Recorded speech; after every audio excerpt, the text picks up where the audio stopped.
Fine, guys, let's start. So yesterday we have seen like end-to-end steps on a toy data set. Agree? So that's fine, but that is just a simple example so that you will have a high-level overview of what all things that will happen when you want to build any ML model. Okay, so from today we are going to see the things in some more detail. Okay, in each step. Fine. So today's topic will be mainly on the EDA, guys. Okay, I mean, which is called as exploratory data analysis. Okay, so the EDA stands for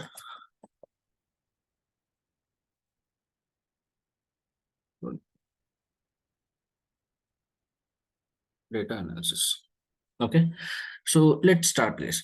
So the first thing, so whenever you receive any data, right, there are few things first you need to do. Okay, so first thing is you need to understand the data. Okay, so now before that, okay, just give me a second, guys.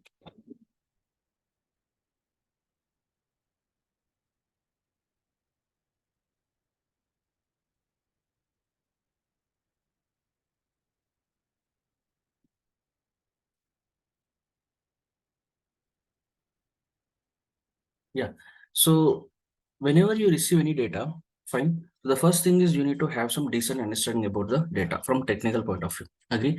So as I said, exploratory data analysis EDA is that tool, okay, which will help us to do that.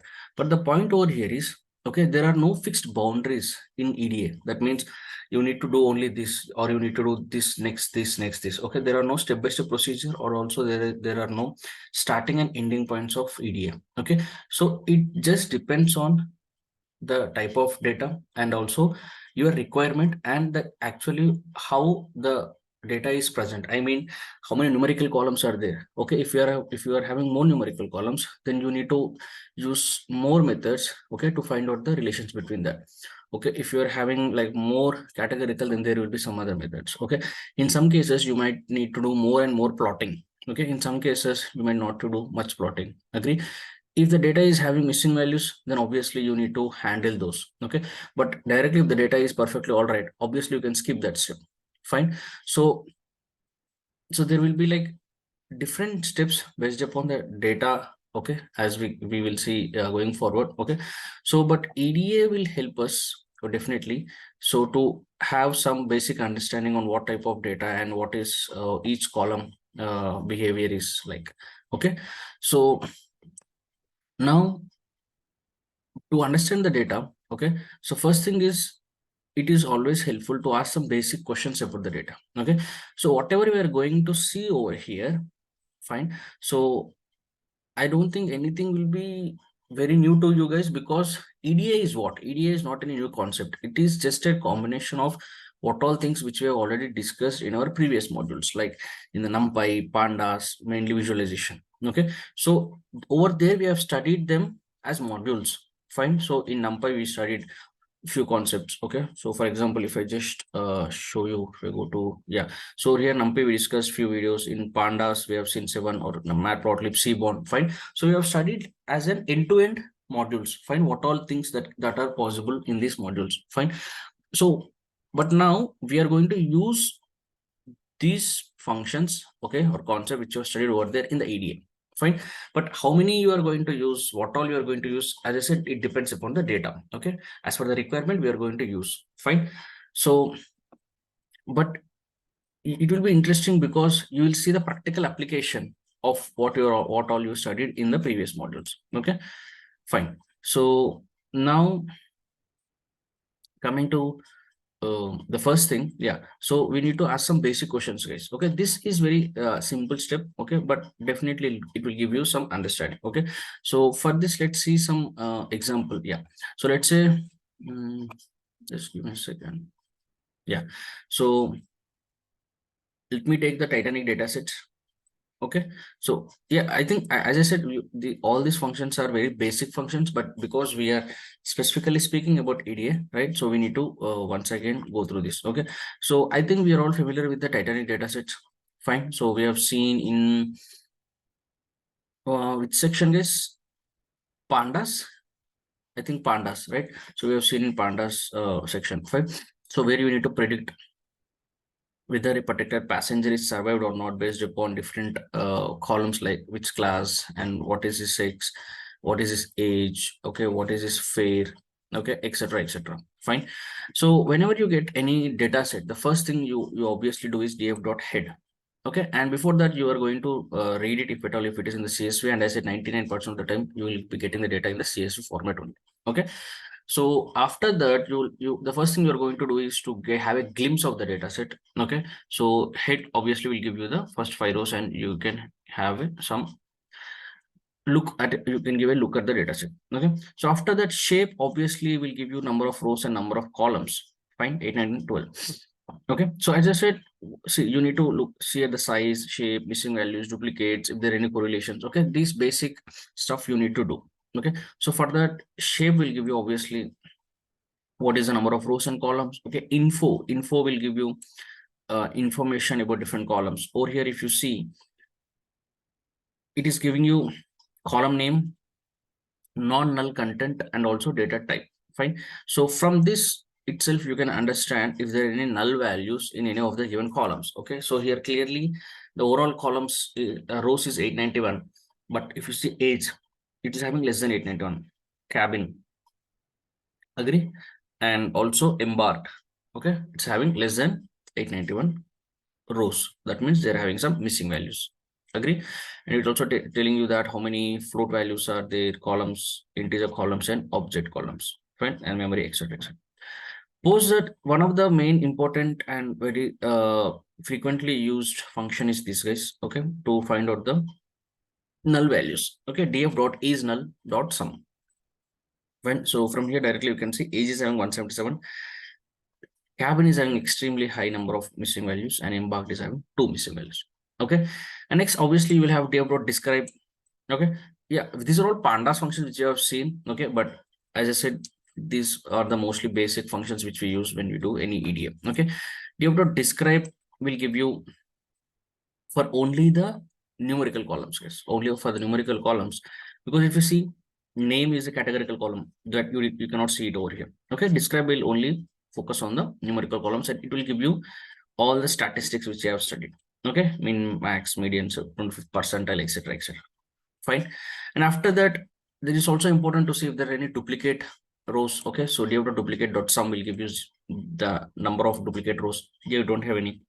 Okay, fine. So after that you are going to see if there are any correlations, guys. Okay, between the columns. Okay, so over here if you see, okay, over here if you see, when you do df dot core, okay, it is going to give the correlation between every column against every other column. So obviously, as you know, the horizontal line will always be 1. Sorry, the diagonal line will always be equal to 1, because that is against the same column. This is passenger ID against passenger. This is survivor ID, P class with P class. Okay, but apart from that, wherever you see, for example, this is, minus 0.54. Okay, what is this between fare and P class? That means passenger class and fare. It is having good correlation, I would say strong correlation, but negative correlation. Okay, that means if fare is increasing, class is decreasing. Okay, and if fare is decreasing, class is increasing. And is that also correct practically? Yes, because for a less class, that means first class, okay, you need to like spend more amount of money. Agree? For a third class compartment, you need to spend less amount of money. Even if it is same in our trains also, right? For first class, for AC, okay, for 3 tier, 2 tier, you need to spend more amount of money. Okay, but if the fare is decreasing, class will increase, third class, second class. Okay, cool. So that is also logical. Okay, like that, wherever you see values, okay, greater than, let's say, some 0.5, or see here 0.4 you are having, which is between SIB, SP. I'm not sure what is this SIB, SP, but I'm not. See, as I said, in every domain obviously will not have knowledge, right? So this is related to some train related data. Okay, so journey related, obviously we will know few, we will not know few. Okay, but from this I'm not sure what are these columns, but obviously from technical point of view looks like they're having very good positive correlation. That means if this is increasing, this is also increasing. Okay, fine. So these things you need to know from the, you will be getting to know from the Gavrat correlation. And after that, okay, and after that, yeah, so let's see some of the plots. Okay, so for the categorical data mainly, we have seen from the SNS, that means seaborne. Fine. So let's see the, see what is our target variable, guys. Our target variable over here is survived. Agree?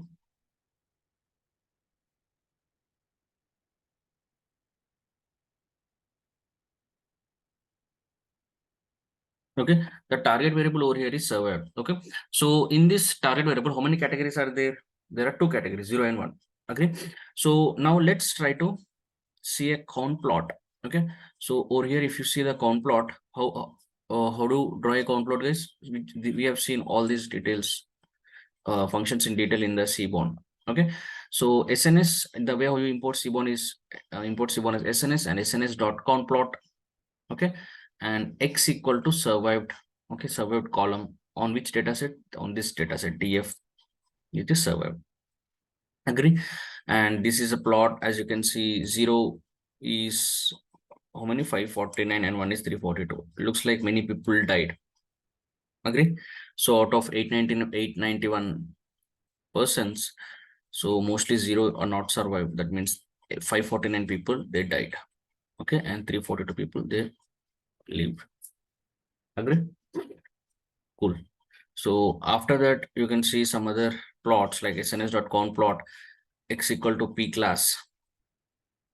Okay, and if you see the passenger class, so first class people are around like some around 200 plus, but I expected class 1 will be very less because this will be mostly costly. But I think class 2 many people also traveled in first class actually, which is surprising. Okay, and class 2 people are the lowest, but class 3 third class is having the highest number of people traveling. Okay, fine. So now see, when I'm doing this, it is just an example. So obviously there is no rule that these basic things obviously we'll be doing, like df shape, df info, okay, is null, describe, all these things we are going to do, basic things. But coming to plots, based upon the data set, you might use different plots. Okay, so I'm using here count plot. You might use some other bar plot or disk plot or all different types of plots which you have studied, right? Because for the type of data there will be a specific plot. Okay, since this is categorical in nature, I use count plot. Okay, because categories mostly will have the count plot. Okay, we cannot have any line plot or scatter plot, etc. Okay, so that's why we are using count plot. But if you come to numerical data, okay, but if you come to numerical data over here, age, okay, for age column, if you want to draw a his plot, okay, this is a his plot, and I'm saying the bins are what? Bins are 5 bins I want to do. Okay, so 1 2 3 4 5. Agree? So 5 bins I'm having. Okay, and as you can see, the first bin is from 0.42 to 16. Okay, this, that means the passenger IDs whose age is falling between this 0.42 to 16, okay, will be falling. This is the first bin. Similarly, from 16 to 32, this is second bin. This is third bin. This is fourth bin. And from 64 to 80, that means still it is here 80. Okay, this is fifth bin. Fine. So that's how you can divide. And from this, what you will get? You will understand which range of people travel the most. That means over here you can clearly see the bin 2, second bin, that means 16 to 32. Okay, mostly mixture of teenage and young age. Okay, these people traveled most over here. Around 350 people travel. Okay, and very few old age people, okay, and also few very young or kids travel over. Okay, so you can also change the bins so that it will change accordingly. Fine. So from this, you will get an idea about the age distribution.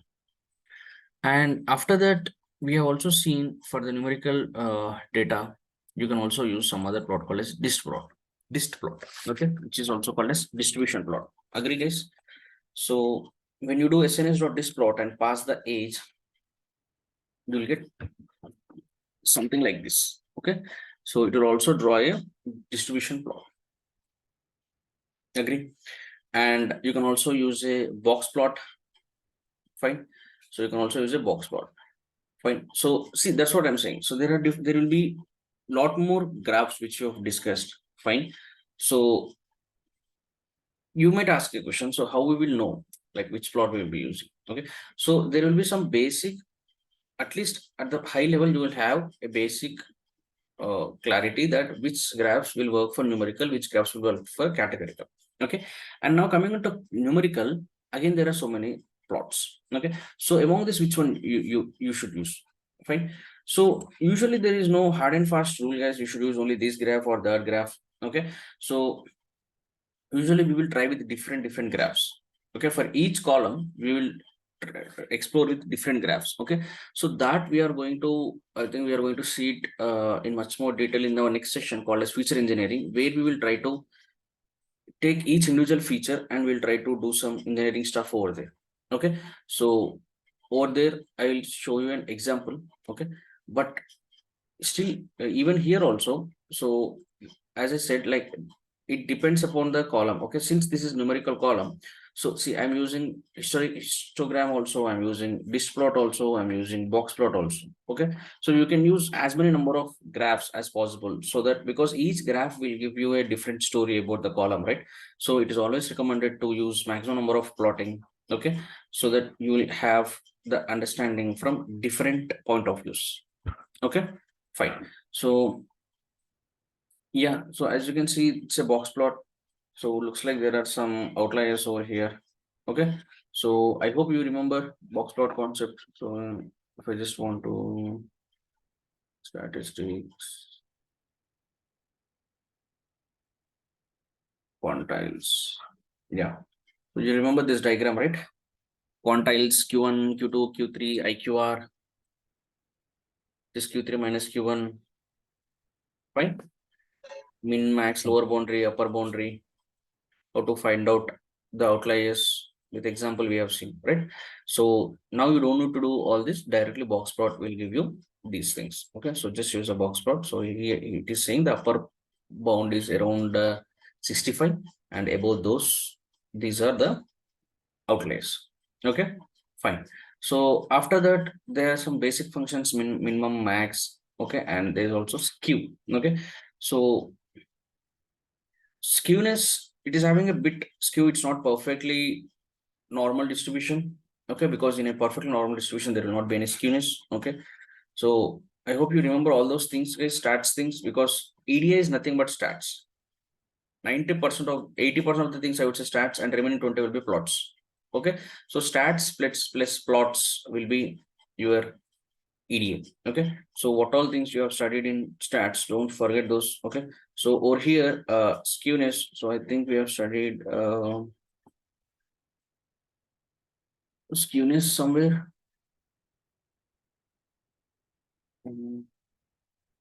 Normal distribution. Okay,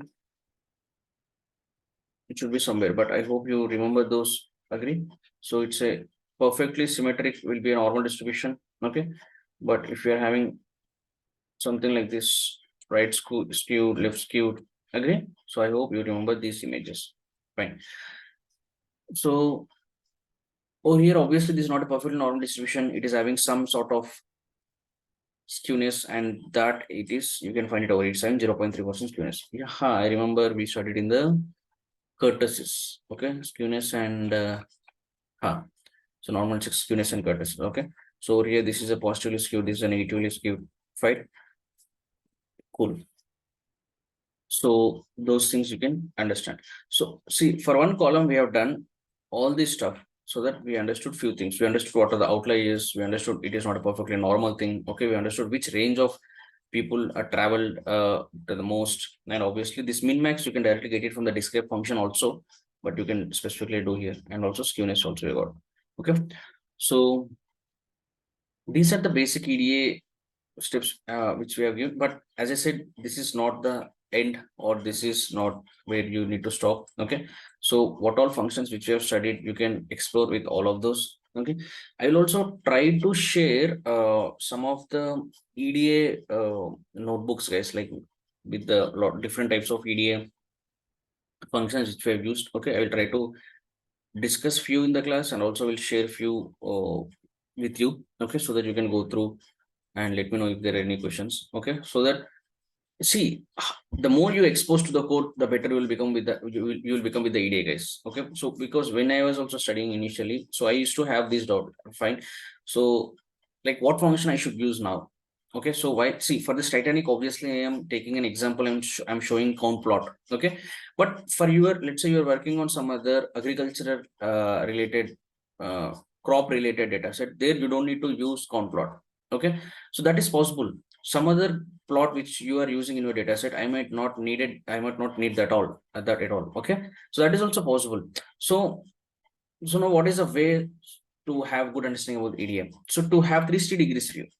Agree. So that means you need to get exposed to as many EDA codes as possible, so that at least you will have an idea, right, what all they are using. Fine. So also I can guarantee you that even if you study like hundreds of areas, still there might be a possibility that you might need to use some new function. Okay. That is also good because it will give you a chance to explore, okay, and research and then use it. Okay. But at least when you get expo, when you see lots and lots of code, right? So it will be easy for you. Okay. So when what do you say, need comes for you to use a new function. Okay. So but at least when you see lots of code, I would say the best way to learn is also seeing lots of other people's code, guys. Okay. So it's not about writing the code by yourself, because I honestly, like, before getting into my first data science job, right? So honestly I did not write much of the code. Okay. So I have written just some basic Python code just for practice, and some I just tried some of the like end-to-end projects. That's it. I did not write much of the code, but I've seen lots of code, how people are writing. Fine. What logic they are using. Fine. Because when you see some other codes, right? So you will also get an opportunity to learn something new, because for the same problem you might have one approach, some other person might have very simple approach. Okay. So it's, there is no rule that every idea should hit you, right? So there are also more intelligent people out there, so which might solve it in a different approach. Fine. So it is always good to learn from them, and that is also one of the best way. Fine. So I'll also try to share a few EDF files, okay, and we'll try to discuss few more EDA steps, okay. But as I said, try to learn and just see with the open mind. There is no fixed thing. As I said, if it's a linear regression, there is a start. This is where linear regression is starting, and this is where linear regression is ending, and you are getting a straight line. That is a best fit line. That is the end of the linear regression story, okay. But here it's not like that. Okay, it is just a continuous learning you need to go through. Okay, and every time what I did was I made a Excel file, okay, in my on my laptop, okay, called as EDA, and whenever I come through a new function they have used, okay, I will note it down. Okay, so that once in a while, if you go back and study, so you will have a good knowledge about the EDA. Okay, so but as I said, there is nothing new. I would or in, it does not require any special efforts to study EDA, or what all functions we have used, right? The same plots or same pandas functions. In some way, they might use apply function. Okay, in some cases, they might use some other ways to handle the missing values, etc., etc. Okay, so all this comes under EDA. You're just trying to analyze the data and trying to understand different things. Okay, the nature or the correlation or the distributions. It could be anything. Fine. So every time you get a new you come across a new function, right? So it's a, I would say, I recommend, I also did that, so it would be good for you if you also do that. Just note it down, because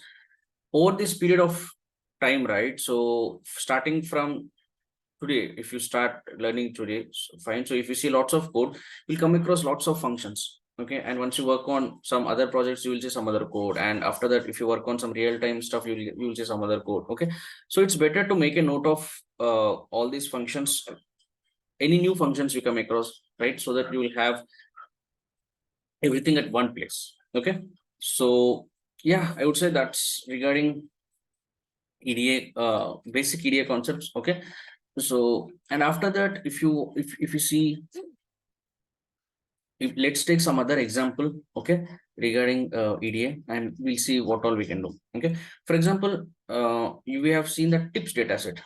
Agree? So I also remember we use this in the Seaborn, yeah.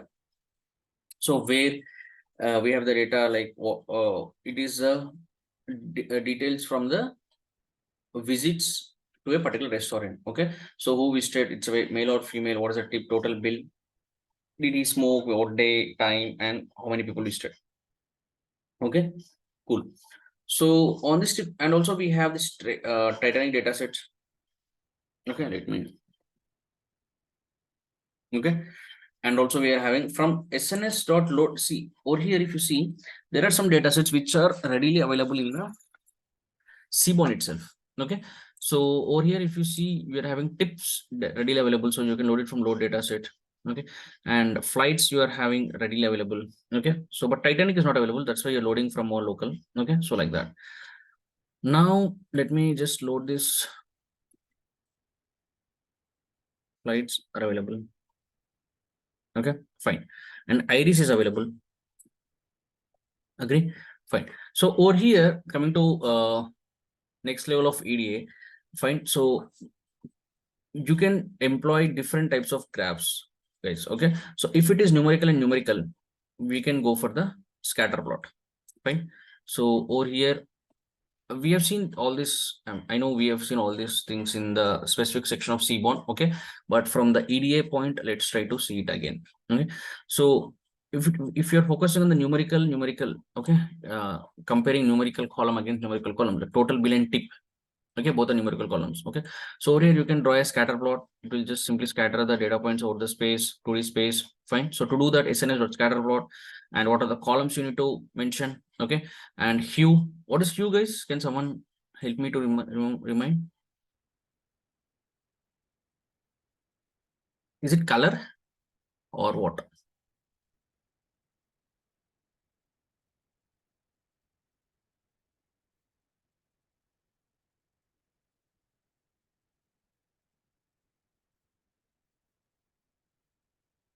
Okay, so it is saying if you specify this column, so it will color code with that column. Okay, so I'm specifying DF as hue as my sex column. So you're having two categories, male and female. So it is color coding with that column. Okay, and style with the smoker. Okay, yes and no. Okay, so it is X or 0, and size is with respect to size. Okay, so this we have already seen in the scatter plot. So for the numerical and numerical, you can go for the scatter plot. Okay, and for the numerical and okay, for the numerical and categorical, fine. So you can use a bar plot. Okay, so here you are having P class is a categorical and age is the numerical. Okay, P classes will have only few like 0 or sorry, 0 or sorry, 1, 2, 3 are the categories, and age is a continuous column. Okay, so for this you can go for the bar plot. That means for each category, for first class, in the first class, how many male are traveling? Sorry, I mean how many male are traveling and female are traveling, and what is the age? Okay, so over here you are having the age. Okay, so in the first class, 40. Okay, so 40 is the age for the male. Okay, and you are having this is for the female. Fine, so I think they are taking the maximum age. Okay, fine, and numerical and categorical, you can also use the box plot. Fine, so for the sex and the age, fine, and whether it is survived or not. So blue is they did not survive, and orange is they've survived, and male and female. Okay, and male is, so this blue color is the male, not survived people, and this is their age distribution. Okay, starting from this and this, and there are some outliers. Fine.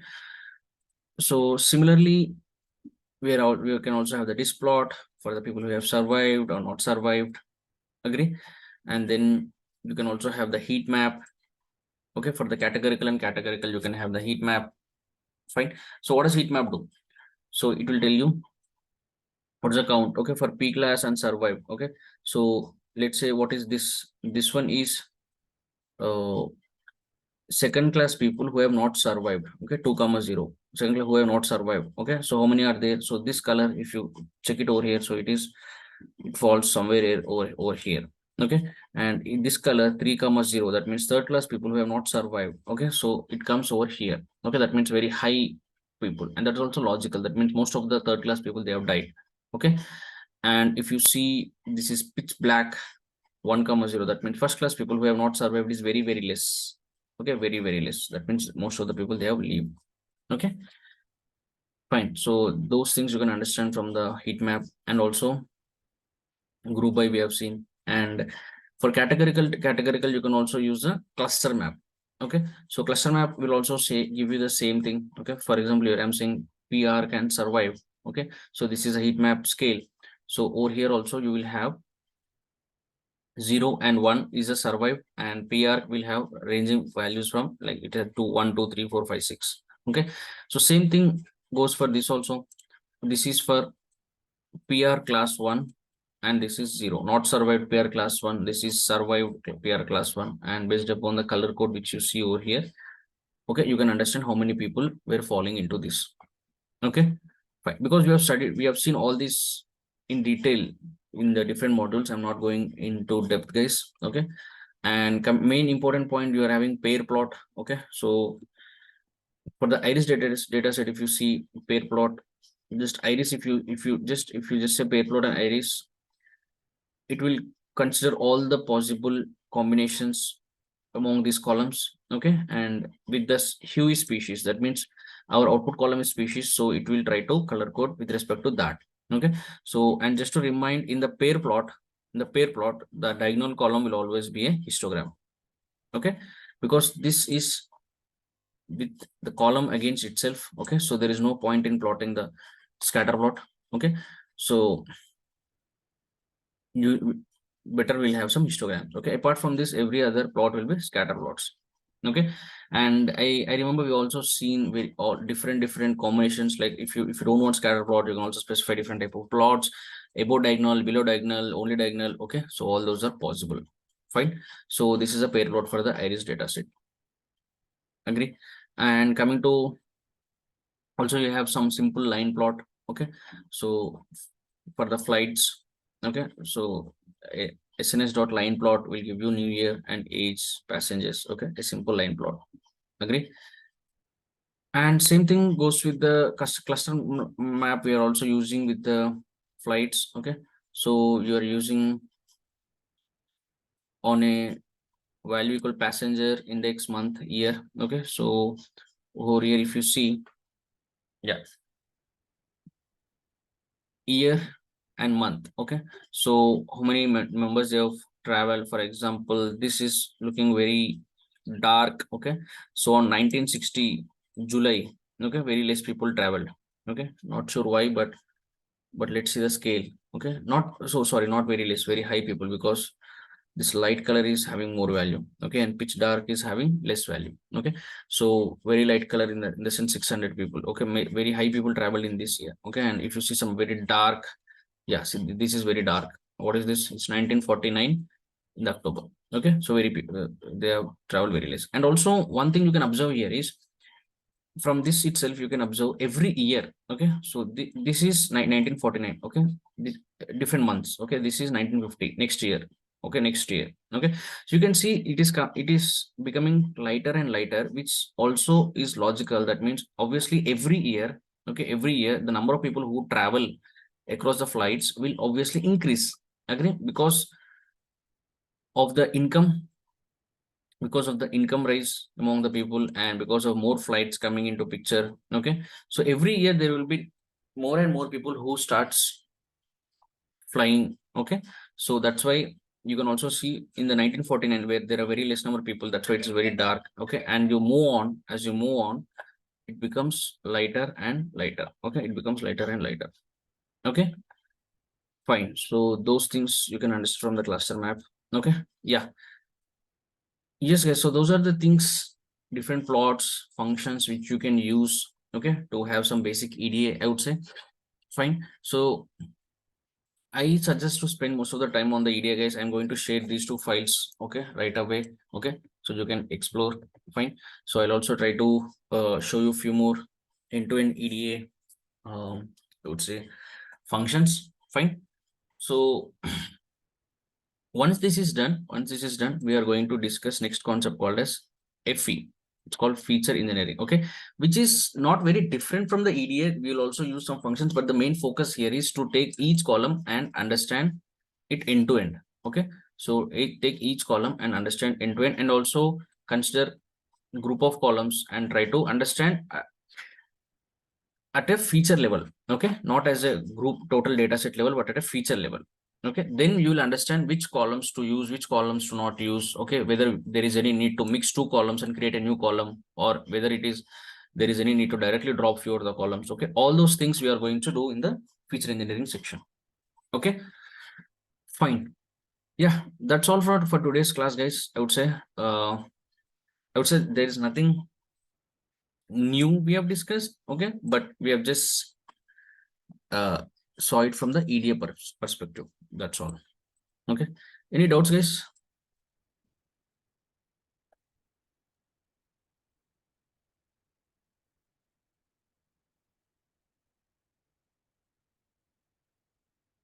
No? Okay, cool. Fine. Let's try to, uh, if possible, let's try to join today evening or obviously tomorrow morning. Okay. Thanks, guys. Take care. Thanks, Santosh.